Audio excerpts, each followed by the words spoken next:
Good morning, everyone.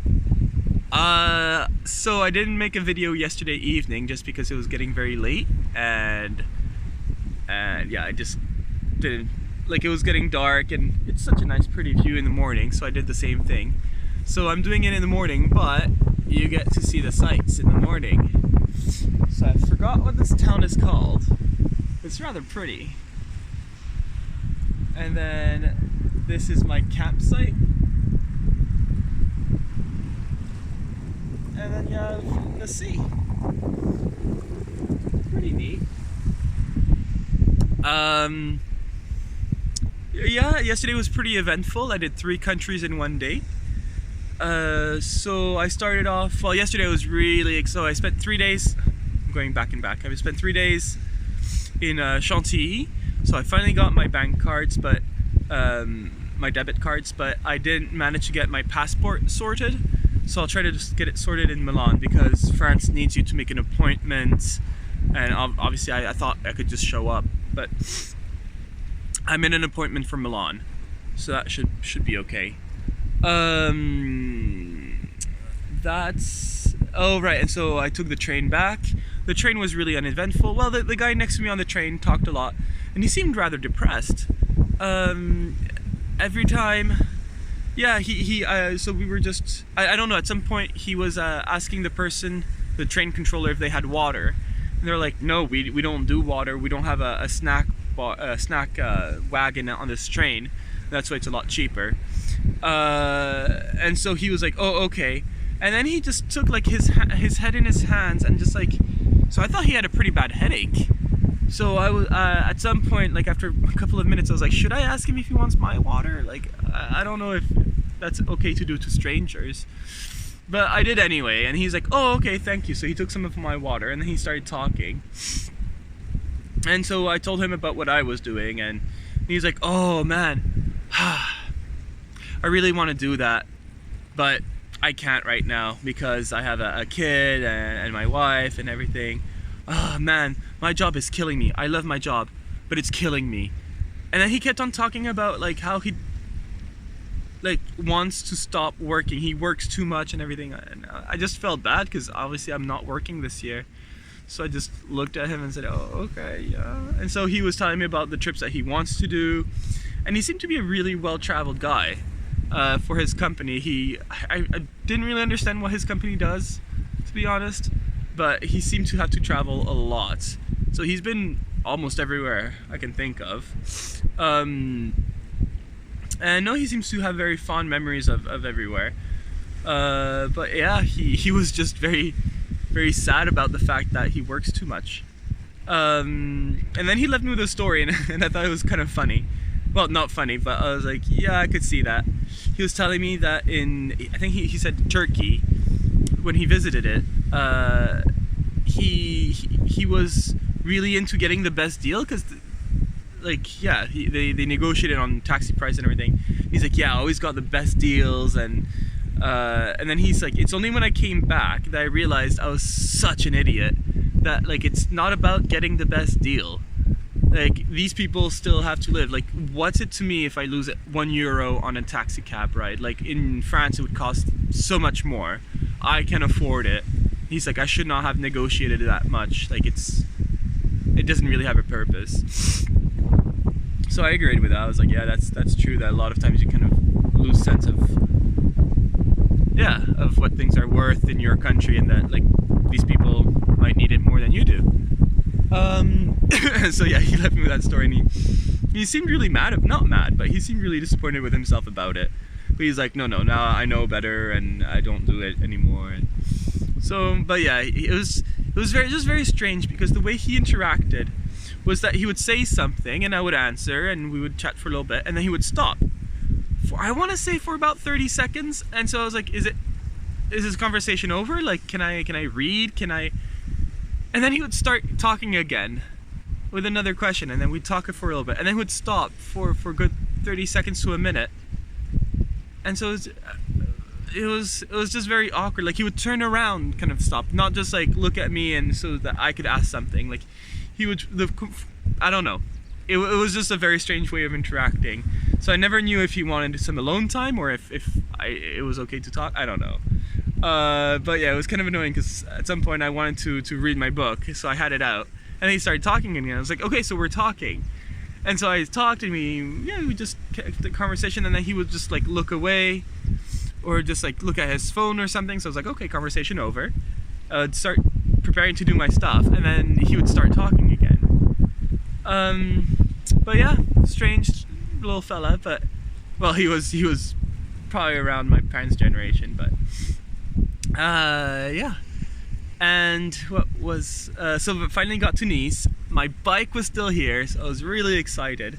Although the chain is a bit rusted. I don't know how it rusted that easily, but I'll try to find some oil today.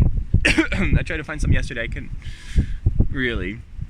So today I'll try to take it like a lot easier, and then try to see if there's any bike shops around that either can lend me some or I can buy some from. But yeah, should be a good time. So I found my bike, very happy. Then went to the hostel, and I was in the room with 5 other people. I was the 6th one, and then everybody was asleep because I arrived around midnight. And I found there were 2 beds that were empty. One was bottom bunk, one was top bunk. And so like, well, I'm gonna take bottom bunk. Like, who am I? So I took bottom bunk, and then because it was empty, like there was nothing on it that said that somebody was on it. And then I went to bed, trying to make as little noise as possible because everybody else was asleep. And then this person comes in and kind of like looks at my bed for a while. And I was like, oh shit. And then he goes back. And so I just thought it was really funny, like, whoops, I took his bed, but I was too tired to do anything about it, so I just pretended to keep sleeping. So then he went on to his bed. Well, I guess to his new bed.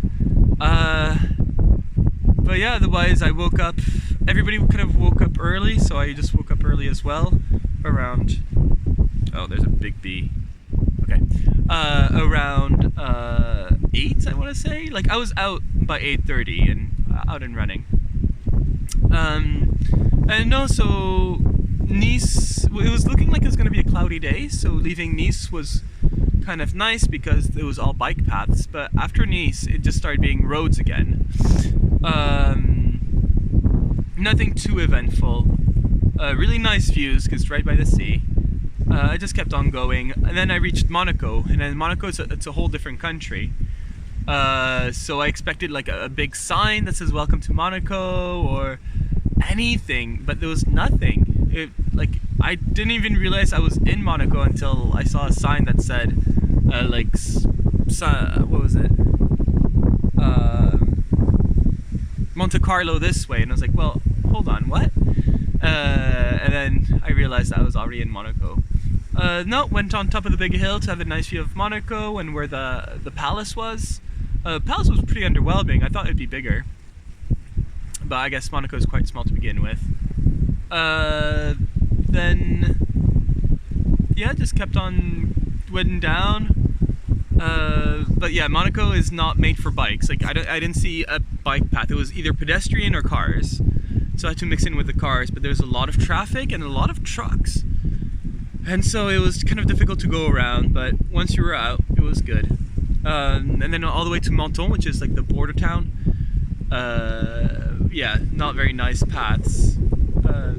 But once in Italy, it was kind of strange because it was, again, the first 10 kilometers it was with the cars and a lot of tunnels.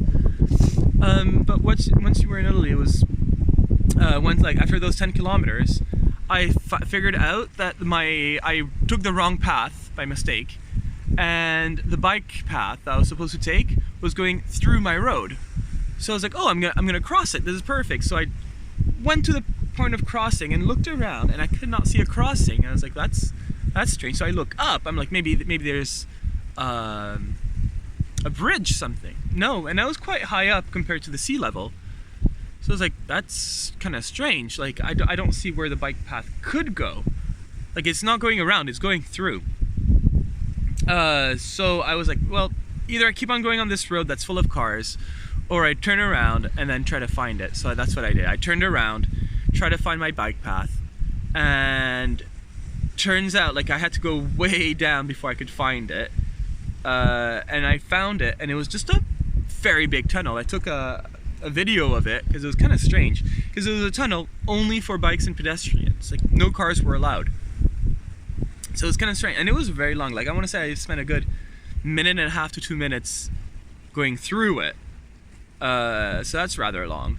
And then otherwise after that it was really easy. A lot of bike paths, at least in this part of Italy, along the sea. Super nice, right by the sea. I don't know, it was quite a nice thing to see. Then finally made it to Imperia, which is where I wanted to stay for the night. My phone stopped working, even though the company said it would still work in Italy. It stopped working, so I had to like be on roaming to get any internet. So I went on roaming for a minute just to find a campsite. I found one that's more up inland, but then I came across this one, so I said, why not? This one is kind of expensive compared to the ones I've been so far. So far it was my most expensive camping. It was 18 euros and then €1 for the shower token. More on that later. So I said, at this point, why not? And it's right by the sea. So like where my tent was, I could hear the ocean, the sea, the waves. So I set up, but the thing, I said yes to camping here. Great. I paid and everything, and then they showed me, and I'm on rocks.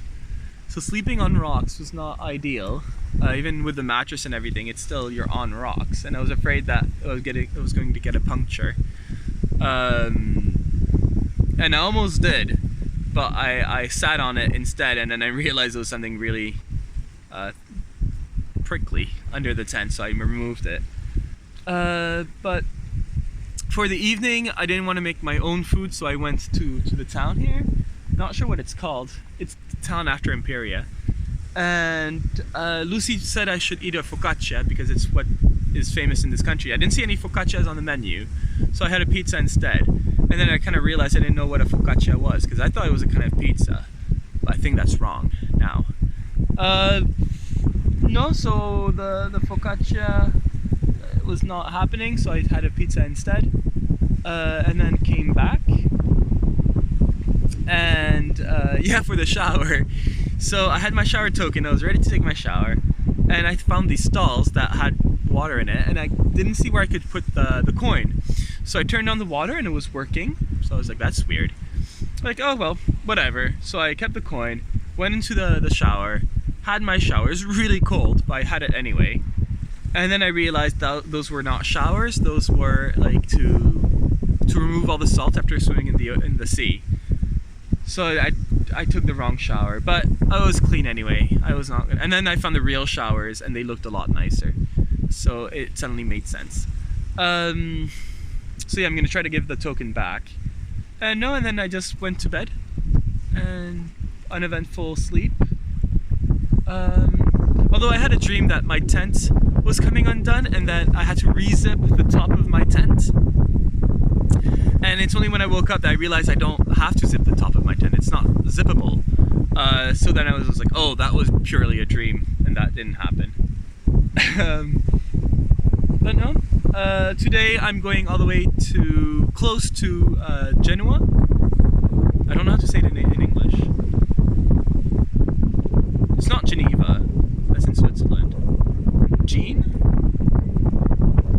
I'll have to look it up. So I'm going close to there, just because the bike path I'm taking to go to Milan is not going through it. But I might take a morning to visit it. And yeah, it's going to take me, if I keep at the same pace, it's going to take me a lot less time to get all the way to Milan. So, and I would get down a Sunday, so I'd rather maybe not get there Sunday afternoon. I'll just go for Monday instead. But I'll see what happens. Yeah, otherwise that's pretty much it for me. I'm gonna start cycling and see where I end up tonight. Alright, bye.